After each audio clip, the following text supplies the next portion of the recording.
lots of stuff happening here in town, and the State House reopens.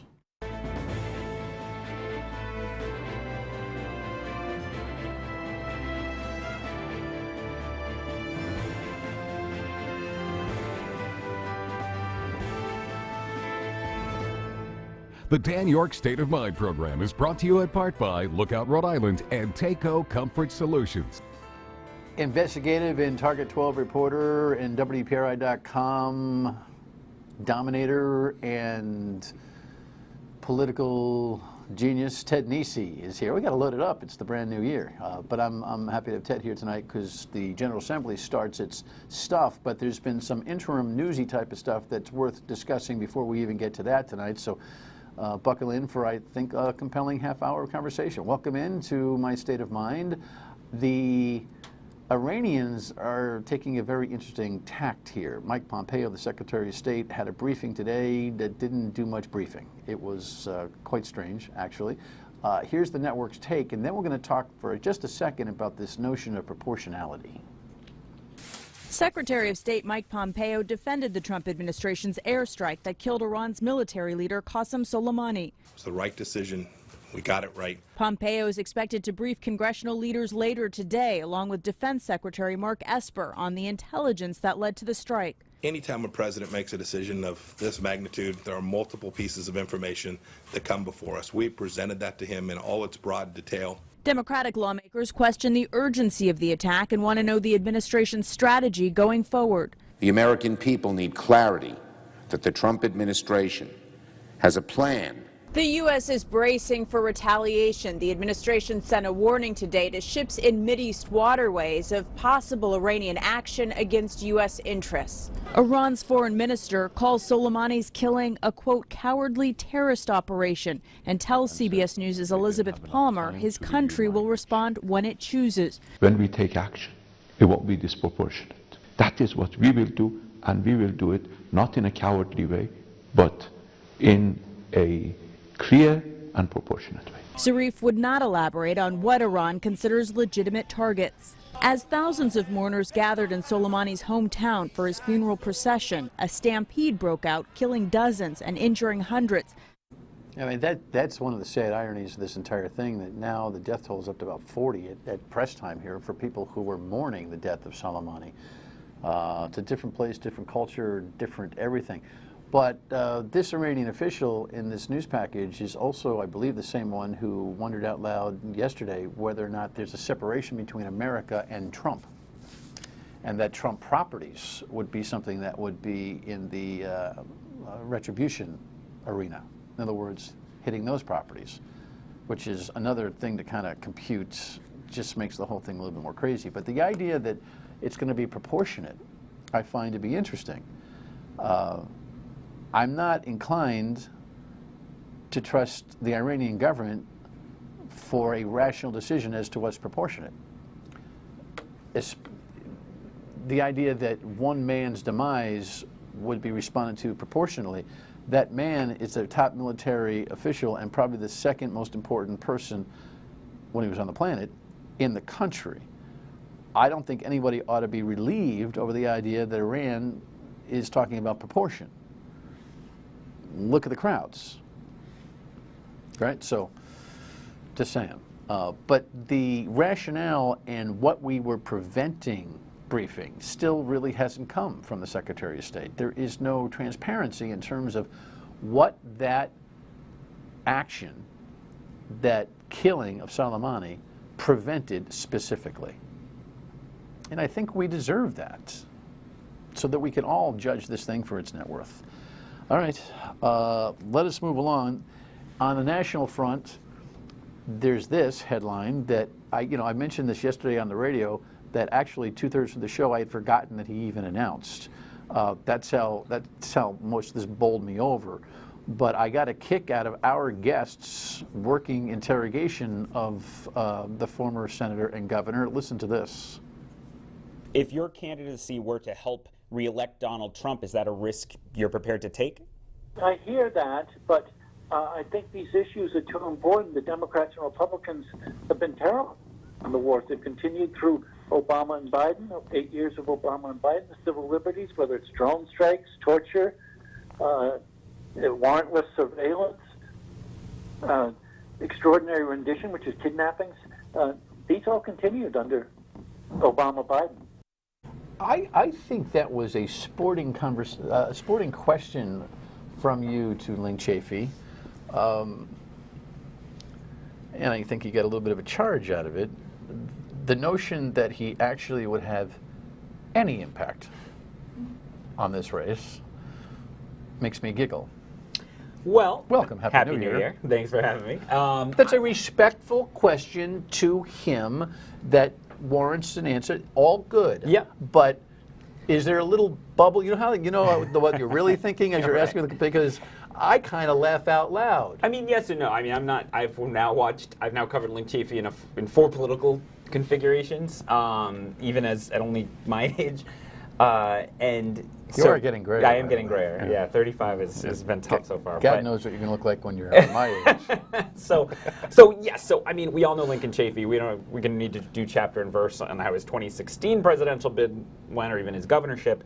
But on the other hand, we are in the Trump era. Number one Trump lesson to me has been humility as a political reporter, that I am not a soothsayer. I don't know where things are going to go. I don't know what funny breaks are going to happen. And, Lincoln Chafee potentially, when you look at the swing state polls, going around a couple of Rust Belt states talking to people who maybe aren't comfortable with Trump but don't love the Democratic nominee, get some of them to pull the lever for him as a third option. You can't. I mean, Lincoln Chafee at least has been a governor and U.S. senator. Jill Stein was neither of those, and she pulled plenty of votes. So I do think it's. I doubt he's Nader-esque. Fair enough. But and by the way, I should say I don't know a ton about internal Libertarian Party politics, but I don't think there's any guarantee at all that he will be their nominee. Reportedly one of a dozen who are looking for that nomination. And one who we can all think of policies he supported over the years that you would not associate typically with the Libertarian Party. Guns was one I asked him about yesterday because he was pretty supportive of restrictions on guns, and you can hear him kind of pivoting to, he said to me, well, people, the framers did put the Second Amendment in for, a time of, what did he say, if there was a time where people didn't trust the government, and I think that's where we are now. Well, the Libertarian Party has been the victim of being borrowed. And look what Bill Weld did last time. Yeah. They borrow the party because the Libertarian Party has enough of a brand and some foundation for ballot access from state to state to be able to kind of knock on there and go, hey, listen, you don't mind if we, throw down our credit card and become a libertarian for a little bit of time here? But isn't it fascinating? The one thing I think is just interesting, bigger picture. You mentioned the Libertarians last time. Bill Weld was their vice presidential nominee. I do find it fascinating. Bill Weld, Lincoln Chafee were both old school Yankee Republicans, right? Weld is Massachusetts governor in the 90s, Chafee is U.S. senator 90s and 2000s. And now you can see how that kind of old style Northeastern Republicanism has really been left without a party, because Weld has never gone all the way over to becoming a Democrat. Chafee flirted with it but found he just doesn't like the Democrats either.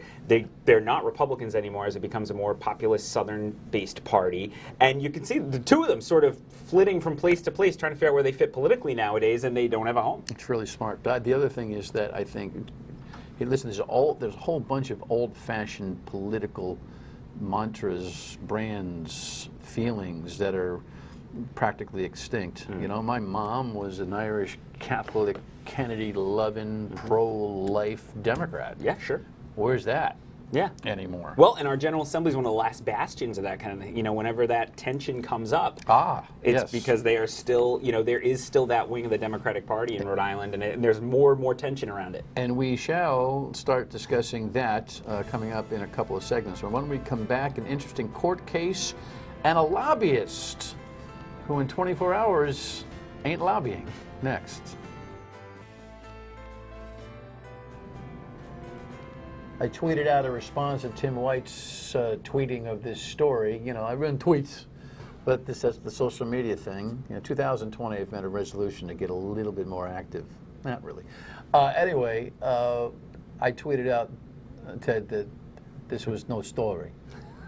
That's trying to be funny. Memorable. No story. Right. There's no story. So Representative Carnelli, we didn't get a picture, and I thought there was. But anyway, he's the guy. He's the Providence rep who wasn't living in the house that he represented that he was living in. What camera am I on here? I don't know where I am. I'll use this camera over here. But well, you tell the story of Rep. Carnevale. I think people at home know he, we discovered he did not seem to be living in the house he claimed he was representing. There were hearings, and then he wound up pleading no contest to perjury before the Board of Canvassers in Providence, and of course is not a rep currently. But yeah, so Tim White discovered yesterday that John Carnevale would be returning to the State House because he had filed to be a lobbyist for a bait and tackle shop in North Kingstown. And the fellow who runs it, who I think is a former councilman down in NK, emailed Tim and said, yeah, I want him to advocate for us about, fishing issues, firearms, etc. And then since just before I got up here to tape your show, Dan, Tim got a new email from this fellow down at the shop who says, Tim, I want you to know I've terminated Carnevale as a lobbyist. So it was a short run as a lobbyist for former Representative Carnevale. Oh, so it was the client who was in communication with Tim? Correct. Not Carnevale himself? No, if I misled you earlier, that I misspoke. Yes, it was the owner of the bait and tackle shop decided. Well, you wouldn't know that we had that previous conversation, right. But it did make sense. That was a short run. Yes. Did he have to pay for his license? I mean, it's like a what? Yeah, $100 or something it's like interesting. that? You're always curious, like what the thinking was that this looked like a good idea to that fellow yesterday, and then a day's headlines, and it's not a good idea anymore. I don't know, but yeah. I think John Carnevale's made no secret that he wants to stay. The State House is his life in many ways, and wants to find ways to be up there and around and everything, even though he can't be in office right now. I wonder what his influence is. I don't know. Yeah, it's hard to say. It's a whole. It could be something, could be nothing. This, though, is, speaking of influence, this trial will have a significant influence if it ever actually happens. Take a look at this. Mattiello amongst potential witnesses in money laundering trial. The center figure there is Jeff Britt, longtime lobbyist, political operative here in the state, somebody that Ted and I know very well. Full disclosure, I mean, he has probably sourced more stories than most for both of us. I have a personal relationship with Jeff in that I've known him socially. I think all these things are important to say. Having said that, he got himself in quite the tangle with this this case of 2 elections ago, where no more than a couple of $1,000s of currency is at stake. Remind everybody what the facts of this case are, then I've got a question for you about it. Yeah, so this is the Shauna Lawton mailer story. The Mattiello, well, we didn't know at the time, but a mailer goes out at the tail end of that hard-fought 2016 race, Mattiello versus Steve Frias, from Frias' former Republican opponent, endorsing Mattiello over him, says he's actually the best pick. Instantly, anyone who knows politics in Rhode Island was like, where did this woman had no political experience, suddenly she's sending mailers, she's flipping parties, what's going on? Big outcry. Republicans filed a complaint with the Board of Elections, and sure enough, they found evidence that Team Mattiello had been involved in orchestrating that mailer, which isn't legal. And fast forward now over 3 years from when it all transpired, Jeff Britt has been indicted for charges including money laundering for the sort of behind-the-scenes way they tried to get the mailer done without their fingerprints on it. But of course, Jeff Britt is the only one in legal trouble at the moment. But the circle is widening of people who are being touched by this, starting with the Speaker. Well, here's the thing: there's no charges against the Speaker. Reportedly, the Speaker's never had any interaction with the Attorney General's office and/or the grand jury about this. But here's what I know, and I've opined about this on both platforms, on TV and the radio. I know from my own notes in real time back in 2016 that it is impossible for the Speaker of the House and his Chief of Staff to suggest they were unwitting to what Mr. Britt was doing. I feel very comfortable making that assertion, and I'm pretty disciplined when it comes to this stuff. So the idea, and this is, I've asked the Attorney General on the record about this. He's, well, this is what we have, this is what we tried, we didn't, why didn't you pursue? I'm very puzzled about this, but today, Ed Fitzpatrick's story in the Globe, the Providence Journals, I'm sure you're ensuing stuff, will continue to name these, the Speaker, the Chief of Staff, all the way down to the communications guy, Larry Berman, all of whom may have something or nothing to do with this whole thing, depending on, but there are probably near a dozen players that are on this witness list, all of whom will become residually damaged, or collaterally damaged, I should say, from this case. What do you think the AG's strategy is here? I don't know. I think it's fair to say a lot of State House observers share your being mystified by not. And to be very clear, I have heard just about nobody say that Jeff Britt probably doesn't deserve to be in some trouble based on the fact pattern that have been put forward. It's just only Jeff Britt is where people wonder, because it's just, I don't think anyone at the State House believes Jeff Britt went rogue. But you and I know how he did business.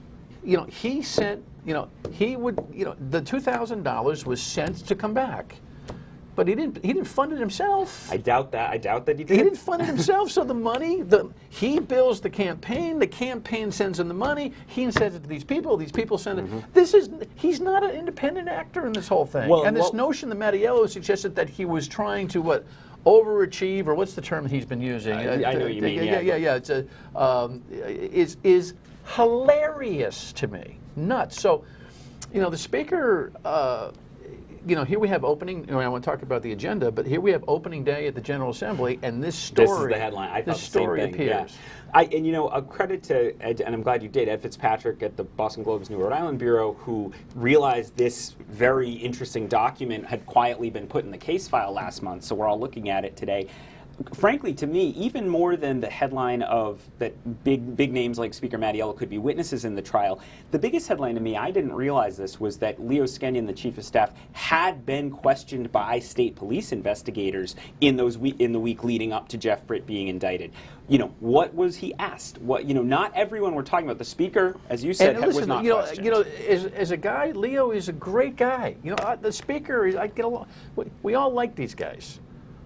But if they told the state police that they were unwitting to what Britt was doing, I don't know how, A, they passed their own laugh test, and B, how that wasn't pursued, or will it be? This is what I don't understand about this. But if Jeff Britt, who now lives in Florida, who's got to fly himself up every time we get a procedure here, you know, as his meter is running to defend himself here, at what point does he say, enough of this, I'm telling this story publicly, you know, before even having going to the expense of a trial? I mean, a judge is going to slap him on the wrist on this. $1,000 we're talking about here, right? I mean, he's not going to jail. $2,000. Yeah. Is he going to jail for this? I don't think so, based on our mutual experience in the courts. Do you think he's going away? I mean, generally we've found that you don't serve a lot of jail time in Rhode Island for these kind of political offenses. We've seen a lot of these types of cases. So what's the end game? It's fascinating to me. It is. I agree with you. And I don't know. That's what I find. You know, just even the fact that we are still in January 2020 talking about this, you know, what at the time we described more as, I've tried not to use these words anymore, but shenanigans, hijinks, you know, tail end of the campaign, chicanery, that now has turned to what is alleged to be illegality.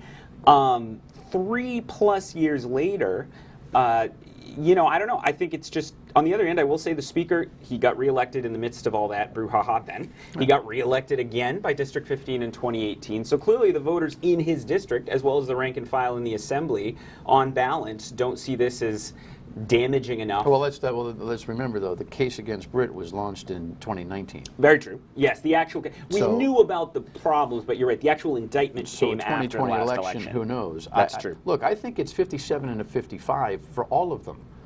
But just please, who's kidding who about who didn't know what? It's just ridiculous. When we come back, we'll segue to the agenda that the Speaker and everybody else has for, you know, laws and stuff next.